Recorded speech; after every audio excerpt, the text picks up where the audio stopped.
மனுஷங்களா இருந்தாலும் தூரம் விலகிடுவாங்க.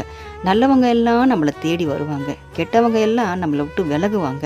சிவனை வணங்க சிவனோட அருள் நிச்சயமா வேணும். சிவனை யார் வேணாலும் வணங்கிட முடியாது. சிவனை நினைக்கிறதுக்கும் அவர் வணங்குறதுக்கும் சிவன் ஆசீர்வாதம் இருந்தால் மட்டுமே சிவனை நினைக்க முடியும். சிவன் நம்மளை நினைச்சா மட்டும்தான் நம்ம அவரை நினைக்க முடியும். இந்த கணத்துல இந்த நேரத்தில் நம்ம சிவனை நினைக்கிறோம்னா சிவன் நம்மளை நேசிக்கிறாருன்னு அர்த்தம். அவன் அருளாலே அவன் தாள் பணிந்துன்னு சொல்லுவாங்க. சிவனுடைய அருள் இருந்தால் மட்டும்தான் நம்ம சிவனை வணங்க முடியும். ஏன் சிவனை நினைக்க கூட முடியும். சிவனை நம்ம ஒரு கோவிலில் போய் தரிசிக்கிறோம். சிவனை நம்ம ஒரு சிவன் பாடலை கேட்குறோம். சிவனை பற்றி நினைக்கிறோம். சிவன் பக்தர்களை பார்க்குறோம்.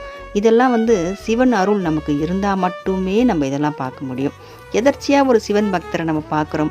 ஓம் நமச்சிவாயான்னு அவங்க சொல்லும் போது அதை நம்ம காதில் விழுதுன்னா சிவம் நம்மக்கிட்ட வராருன்னு அர்த்தம். சிவன் நம்மளை நேசிக்கிறாரு.